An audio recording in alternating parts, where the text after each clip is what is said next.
Hi again. This is a demonstration showing you how to get started with the Endstar platform. So first what you gotta do is you gotta go and get an account for yourself. So go to endlessstudios.com and click the join the studio button. Here you can sign in with your Google account or Microsoft account, or you can use the email sign in. Pretty basic stuff. I already have an account, so I am just gonna log in and it's gonna be pre-filled for me. So when you sign up and create your account and log in, this is what you're gonna see. First, you're gonna see this download button here, front and center. So you're just gonna click this and download the app. This is the Endstar app that you're gonna need to create all these great projects.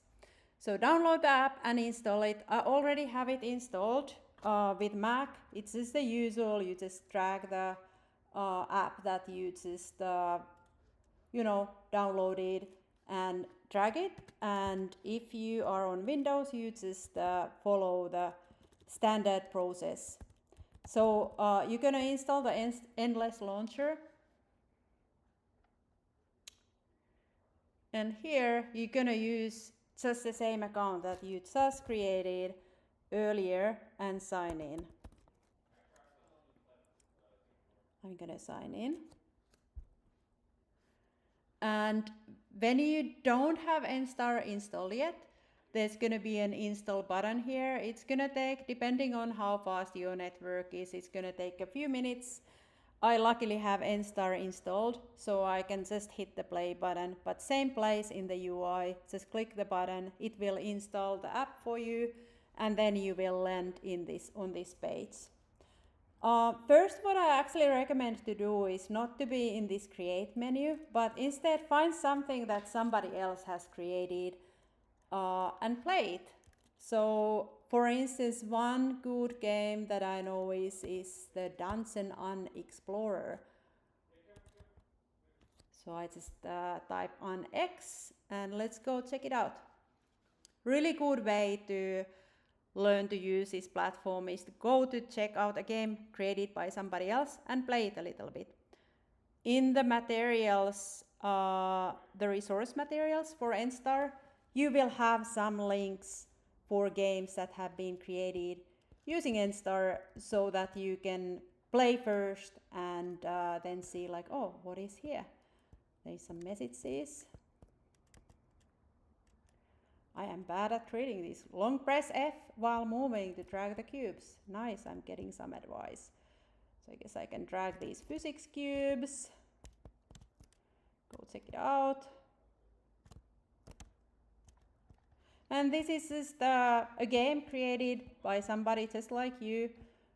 They've created the game and published it in Endstar so that anybody can play it. There seems to be some sort of trapdoor here on the floor. Maybe I can jump in.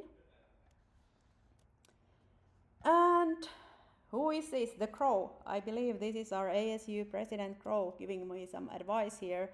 What should I do in this dungeon? There are some adventurers who are away from keyboard and I should do something to trigger these traps and trigger some arrows so that I can get rid of them. Okay, that's probably enough of this game. We are here not to just play other people's games, we are here to create them. Let's go see how that is done. I just hit the escape button on my keyboard to get to the main menu and I say end match. Okay, I think we are ready to create something. So I'm in this, there are two tabs here, create and play. I'm now in the create tab and I will create a new game. I will give it a name, my favorite game. And I could add some description. I can edit this later so I don't need to stress too much about this. I could also add collaborators, so if my friends have joined this platform, I know a few people here, I can add them to the game immediately, and if they are my teammates in this hackathon, I would just add them directly as owner But if you want to have a little bit more control, you can, for instance, give all the same rights as you have. You can add other editors and so forth, but it's not quite the owner. I trust this guy, so I'm gonna make him the owner. And it will give me some warnings. Fair enough, I will add this guy as an owner to my game, and I will create. Now I can start from empty, or I can start from a template. I actually usually like to start from empty, but you have some options for creating from a template as well, if that makes you feel more comfortable. And I will start my empty game. I think I will just have a tiny plot of land here. The first trick that I always like is to go to ghost mode. So you can either click here in the UI, or you can just press the C button on your keyboard. Now if I long press my space button, I can actually float around, and I don't fall down when I go over this little ledge, and I can start creating. So here in the bottom I have some buttons.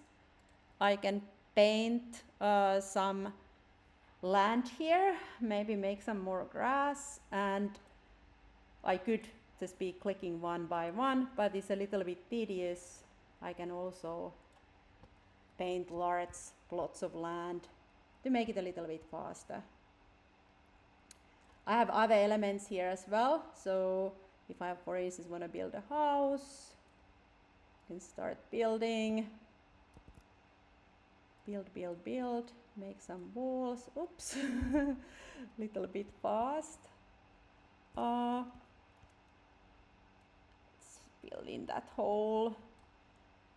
And it's really easy. I just paint stuff and it will build me stuff. I can also, let's say I want to make a, let's say I'm like, oh, I wanted to put a window here, so I can also remove what I've created. So make a little window there. And then now if I would want to add a door, for instance, that's more like a prop. Something that can be more like, it's not just part of the environment, it's something that can be also interactive. So let's look for doors. Not doors, but a door. So mechanical door. Let's test this. It is not the right way around, but this is going to be easy to fix. So I just long press and it gives me that arrow, and now it's in the wrong place, but not to worry. I have this move tool here. I can also use keyboard numbers if I want to. I don't need to go down here and click. If I want to be a little bit faster, let's place. Still, stylistically, this is not the best, but let's use this for our example. And we're also missing a roof. We could add a roof there as well. But let's get to the bits of it and show some really basic interactivity. So this is my door.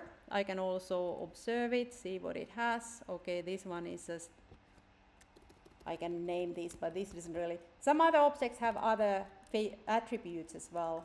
I will show that in a bit, but this is just my door. Nothing special about it. We will get rid of this and let's find a lever, because we can use that for our next example. Put the lever here. Also, if this doesn't look like the right way, we can again move it and rotate it around. I'll show it actually. So rotation is you long press. You can move this.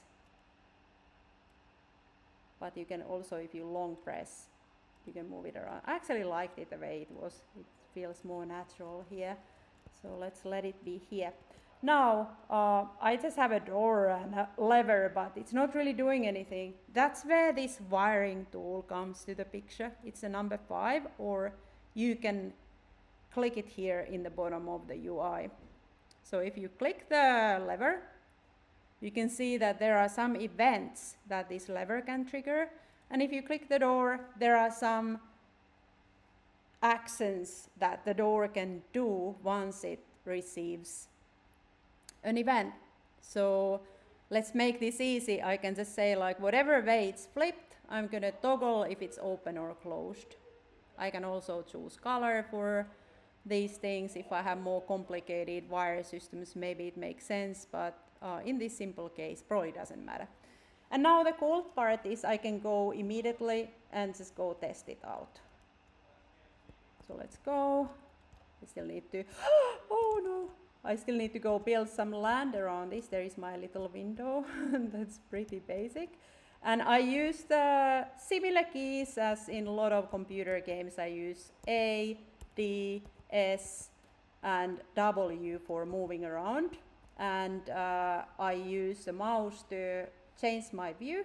And I can also use the mouse scroll to zoom in and out. So super basic, familiar controls from other games. Now if I interact, F is also very typical interact button in games. If I click F, it should open. Yes, door is open and I can go in. Looks pretty boring. I think I need a proper floor here as well. But anyway, you can see the basics here. Okay. Next, what would I do if I would want to invite a friend to join me here? I can go to the main menu and add somebody to be part of my party. But actually the easiest way is I can go just back to I have a lot of games. So what did I just create? I think it was my favorite game, something like that. So if I go here in the game and I add somebody to be an owner or editor or even a viewer in this game, when they come to this level, this particular level, and I'm here, they will automatically get joined to my party. That being said, I can invite friends here as well. This is actually currently showing everybody on the platform, so you don't need to particularly friend anybody, just invite them to your party. From this view, you can look for, let's say, this guy, and I click this. Okay, he doesn't have access. I guess I need to add them first, but you get the idea. So the other guy who I already added as an owner, I can of course add collaborators. So I could go here and add him first. Okay, now he's gonna be an owner as well. Yes, yes, I trust this guy as well. I'm a very trusting person. I trust everybody. And now I could invite him to my party, and this little symbol here, the time glass symbol, shows that like, okay, I'm just waiting for him to accept my invitation. So when he accepts my invitation, he will get automatically joined into this game. But also now when he's an owner of this game, he can find it in my games menu, and if he comes here in edit mode, I'm already here, he will automatically get joined to my party, so I don't need to do anything specific there. Let's add some more interesting props here. So why don't we add an NPC? So let's look for an NPC and check this out. And now we have something to, I have this magnifying glass which is for viewing properties, and I can change quite a lot of things. So maybe I make the NPC look more friendly. I could say this NPC is my kitty cat. I can say that I can give them different properties. I can make them a zombie, or I can give them ranged weapon. I could also make them blank. I can adjust the health, change how they move. Are they aggressive or passive? So if you want to have some conversation with this NPC, it can't be aggressive, but let's leave it aggressive. So we see how it works. Idle behavior. You can be walking around, and then you can also do some theming here. Okay, but if we are gonna have this NPC here and the NPC is gonna be aggressive, let's go to my spawn point. So this is where I am gonna spawn when I start to play the game, and here I can actually, let's add some health just in case, and I can choose what's my inventory size when I spawn in. But most importantly, any amount of health is not going to help me if that NPC is going to be chasing me in this small plot of land and I don't have anything to defend myself with. So I will put this board here so I can at least fight for my life. And let's see now. So now we should have I don't know, is he already coming for me? I can't see anybody coming, but let's go have a peek. There it is. Okay, he's not gonna like me, but we're gonna throw the NPC over there. Bye-bye. I don't think I needed all my health points.